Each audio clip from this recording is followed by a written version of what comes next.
pour t'aider de sortir de là. Tellement il connaît toutes ses stratégies.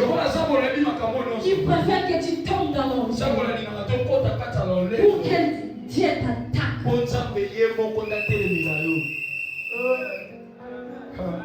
Mais pourquoi tu continues à vivre dans l'orgueil? Seulement moi je dois être mieux que les autres. Moi il faut qu'on me voie plus que les autres. Dès que je vais arriver là-bas, il faut qu'on puisse me sentir. Oui, le monde va t'élever. Mais Dieu va te faire descendre par terre.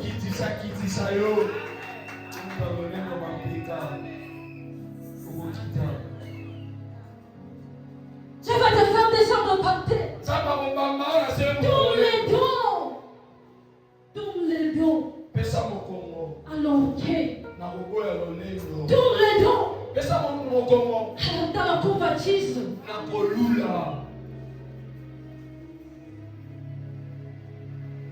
Vous savez, nous sommes déjà arrivés à un stade. On sent que nous sommes déjà tombés dans la convoitise. Mais ce que j'aime avec la Bible, Apocalypse vient nous dire que ce qu'il a contre toi, parce que tu as oublié les commencements, tu as oublié ton premier amour. Mais il te donne une solution. Il dit, mais souviens-toi là où tu es tombé. Répands-toi. Pratique tes premières œuvres. C'est quoi tes premières œuvres? Souviens-toi du commencement. En tant qu'enfant de Dieu, tu ne peux pas oublier le commencement. Tu dois toujours retourner. Il y a des personnes dans leur commencement. Ils ont commencé à travailler. Le premier salaire, c'était ensemble $50. Mais ils étaient remplis de joie. Pour eux, c'était la joie de montrer au monde que j'ai travaillé et j'ai gagné au moins quelque chose. Mais quand le temps vient affecter leur vie, quand ils vont commencer à convoiter, quand ils vont voir qu'il y a d'autres personnes qui gagnent 200, 500, 300, et directement dans son cœur, il y a la haine. Il commence à envier. Moi, je dois gagner 200, 300. Maintenant, les $50, il commence à mépriser. C'est faire le commencement. Aussi longtemps que tu vas commencer à négliger le commencement, tu n'iras pas de l'avant. Tu peux tout faire. Tu peux tout faire. Tu ne vas pas évoluer. Et aujourd'hui, j'aimerais te dire une chose. Tourne vers le commencement. Tourner vers le commencement, c'est tout simplement accepter la mort.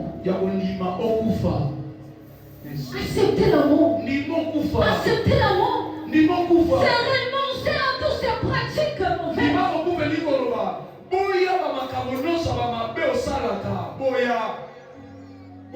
Renoncer. Renoncer à la trahison. Renoncer.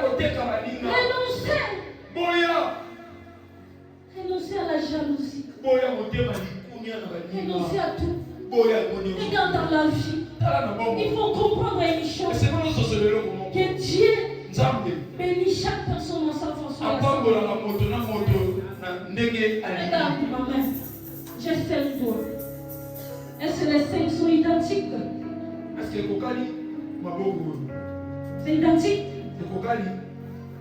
Et c'est comme ça, c'est pareil même dans la vie de tout un chacun. Dieu ne peut pas nous bénir pareil.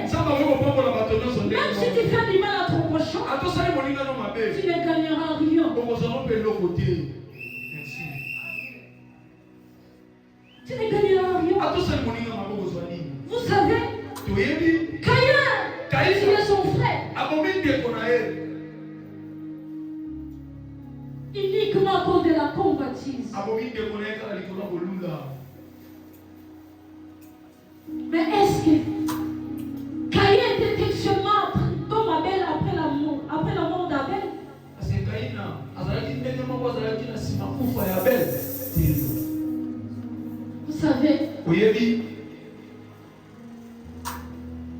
Redevenir un cadavre,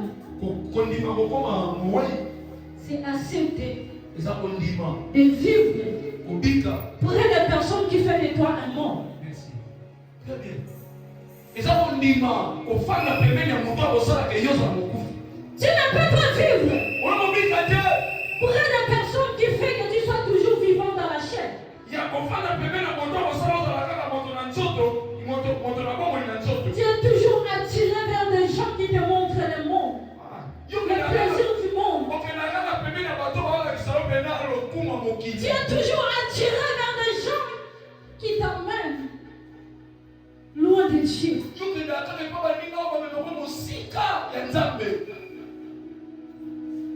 Accepter de devenir un cadavre, c'est de s'approcher de des personnes qui font que tu deviens aussi un mort.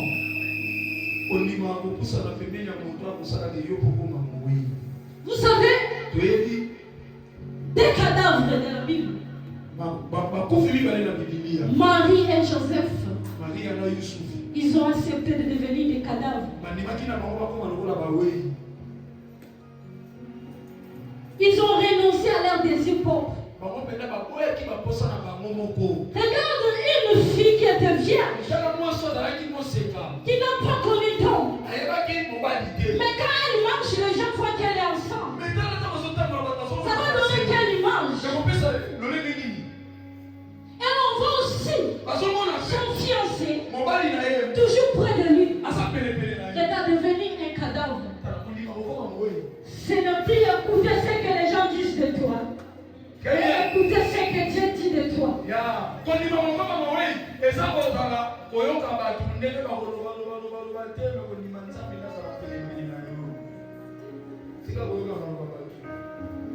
C'est refuser ce que les gens disent. Oui, les gens vont dire que j'ai traîné dans notre maison. Les autres se marient, moi je reste. Les autres travaillent, moi je gagne mieux. Mais non, il faut que mon Dieu commence à gagner quelque chose.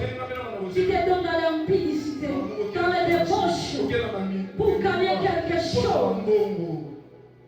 Tu veux plaire au monde. Toi qui pleures au monde, l'amour du Père n'est pas lui. C'est renoncer à toutes ces pratiques. Renoncer complètement. Accepter que Christ puisse vivre en toi. Si Christ vit en toi, tu auras la vie éternelle. Tu auras tout ce que tu es dans ta vie.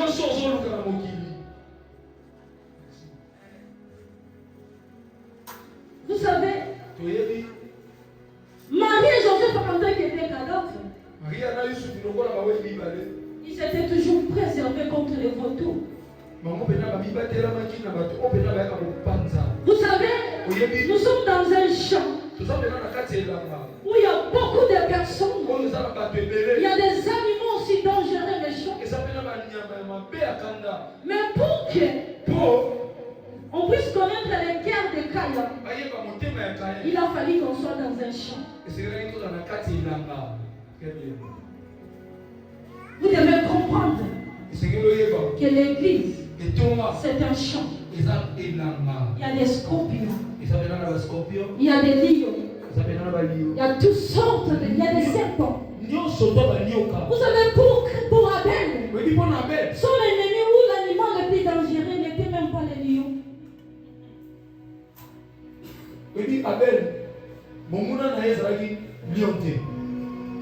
C'était son propre frère. Qu'est-ce que la Bible dit? Tu auras les ennemis, les gens de ta propre maison. Et alors, toi qui subis ces choses, ne cède pas. Ne tombe pas dans la convoitise. Dis que je dois me venger. Non, sois un cadavre. Un cadavre ne se défend pas. Il laisse les aigles le servir. Vous Vous savez, quand Christ a refusé d'honorer les tables, après les gens sont venus les servir. Au moment où tu refuses de céder, les anges viendront tout de toi pour te protéger des vautours. Même des personnes qui sont tout autour de nous, qui viennent près de nous avec une intention d'être pieds. Mais ils sont des diables, des vampires. Vous savez, les deux cadavres de Marie et Joseph, ils étaient seulement dans le principe d'honorer les autorités politiques. Et quand ils ont eu Jésus, Hérode s'est transformé en un adorateur. Il a dit vers le mage, allez, vous allez me montrer les chemins pour que moi aussi j'aille. Vous savez pourquoi l'ange est venu pour prévenir Joseph? Il faut faire attention. Il faut fuir. C'est parce que Joseph et Marie avaient accepté de devenir des cadavres.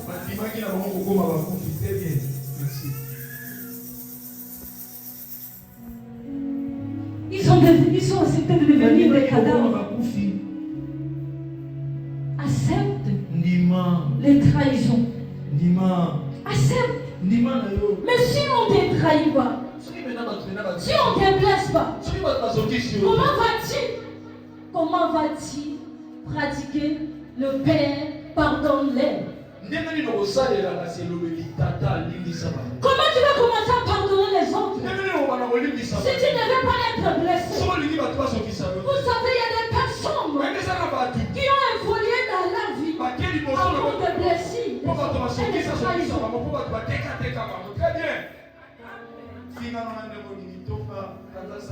Je n'ai pas à haïr un ennemi. Vous savez, Christ prend ses ennemis comme des trésors. Jésus savait que Judas était un ennemi. Mais il savait qu'entre parmi les 12, c'est le Judas qui va plus l'aider. Il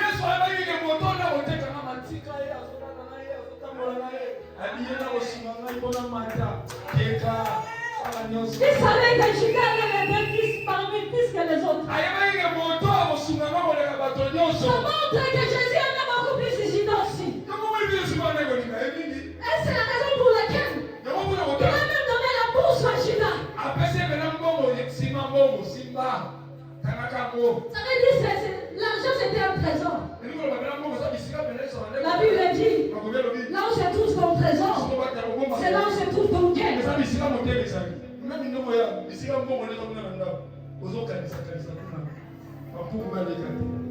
C'est là où se trouve ton trésor.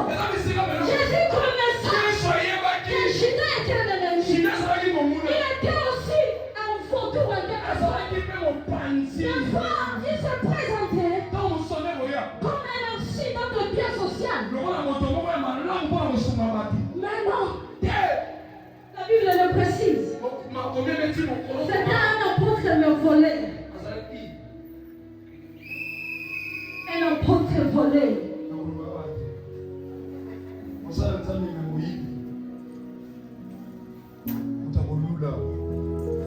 Mais Jésus a préservé la vie de Judas. Il y a même Jean qui dormait sur sa poitrine, qui a posé la question. Qui est cette personne qui va te trahir? Mais il n'a pas cédé. Il a dit seulement une chose, que la personne qui va tremper avec moi la main.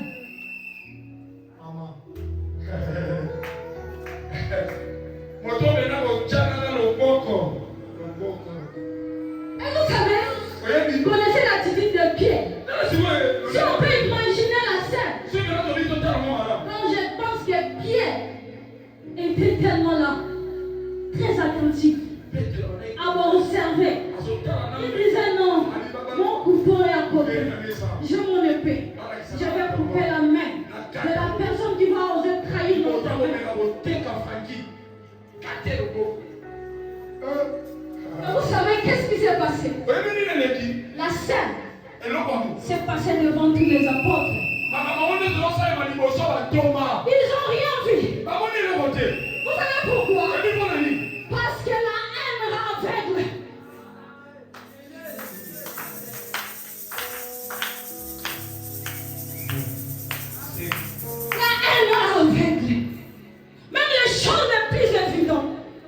verrai pas.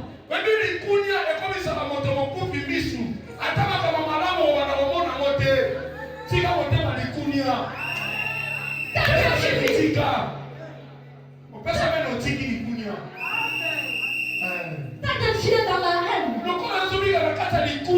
il y a des choses que tu vas commencer à rater. Il y a des choses qui vont te passer sous les nez. Parce qu'il y a la haine en toi. La haine sera complètement aveugle.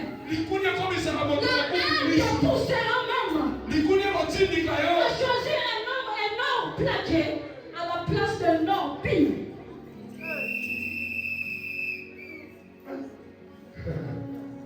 Maman, c'est la haine.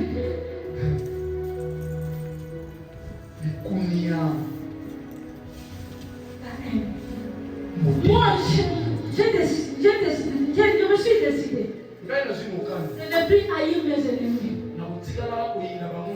Parce que j'ai compris une chose, que mes ennemis fait que je puisse évoluer. Mes ennemis fait les autres que je puisse rester. Mes ennemis fait en sorte que je puisse devenir un fils. Mes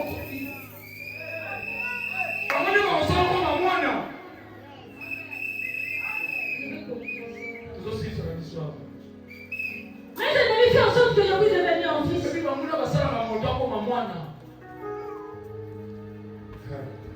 Vous savez, il y a même ce genre de personnes qui ont passé leur vie sans leurs parents. Mais ils ont passé leur vie dans leur famille élargie. Où on leur laissait tous les corvées. Et ils pensaient comme s'ils étaient en train de les détruire. Mais laisse-moi te dire, toi qui as subi ce genre d'injustice, ces gens-là t'ont aidé. C'était un pont pour toi.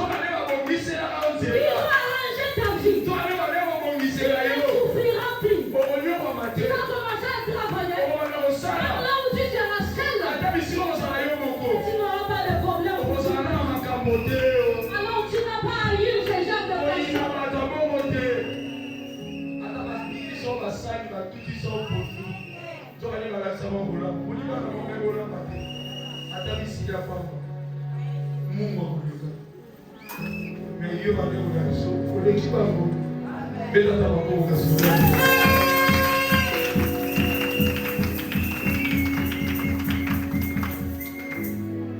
J'aimerais conclure par ici.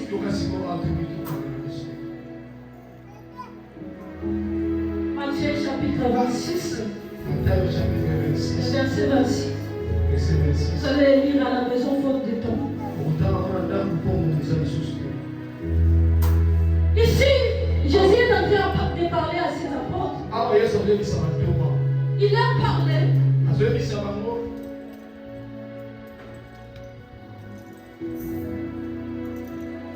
peux jeter un œil pour une bonne compréhension.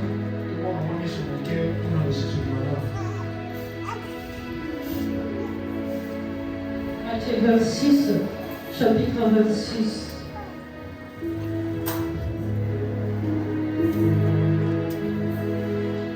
Pendant qu'il mangeait, Jésus prit du pain. Et après avoir rendu grâce, il les rompit et les donnant aux disciples en disant, prenez manger ceci et mon corps. Et il prit ensuite une coupe. Et après avoir rendu grâce, il la leur donnant en disant, buvez-en tous. Car ceci est mon sang, le sang de l'alliance, qui est répandu pour briser, pour la rémission du péché.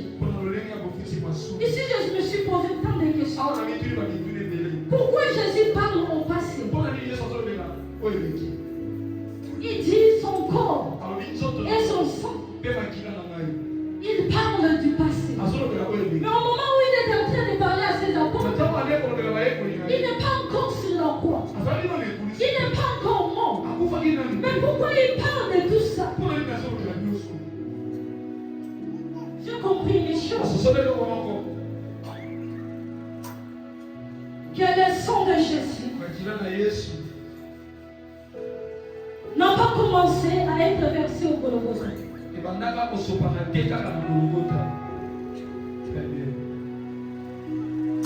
Son corps a déjà commencé à souffrir avant même Golgotha. Avant d'aller au Golgotha,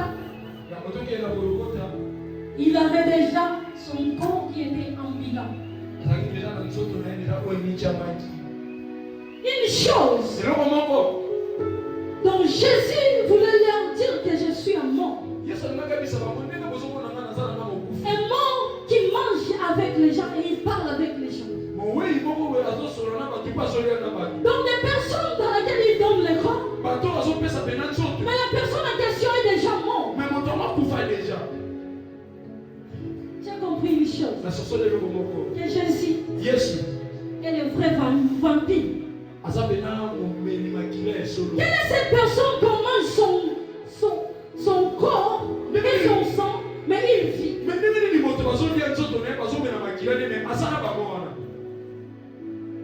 Et je me suis décidé de ne plus avoir peur des sorciers. Je me suis dit, si un sorcier boit et mange le corps d'une personne qui est déjà morte, et alors moi qui mange le corps et le sang des personnes qui sont mortes, moi je mange le corps d'une personne qui vit. Pourquoi avoir peur des sorciers?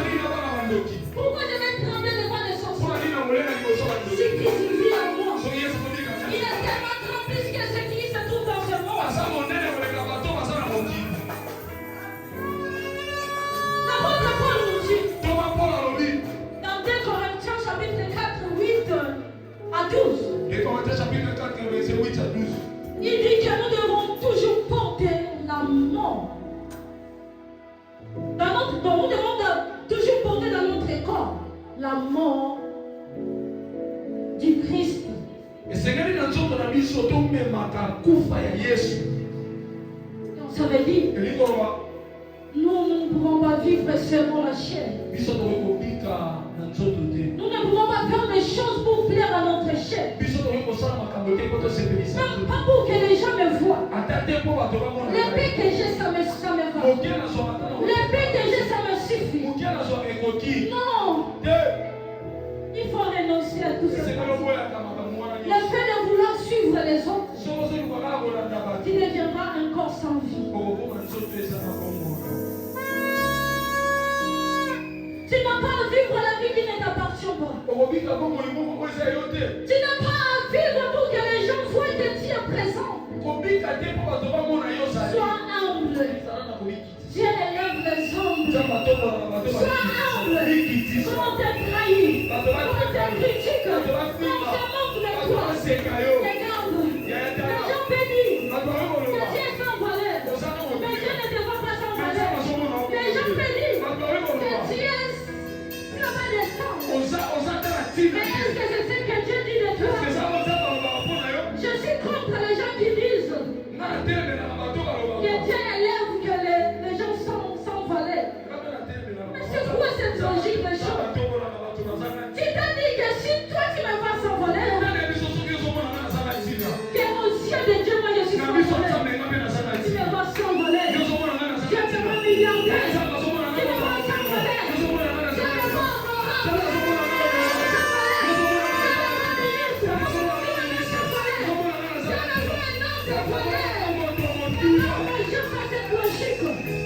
Tu vas me voir comme tu veux. Regarde-moi sur les photos. Moi, quand je veux m'élever, regarde où que je suis. Je ne suis pas sans valeur. Je ne suis pas sans valeur. Je refuse cette marche. Même si j'ai une robe, même si j'ai une jupe, je ne suis pas sans valeur. Même si je manque de l'argent, je ne suis pas sans valeur. Je n'ai pas de problème d'état.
tu vivras. Mais si tu acceptes,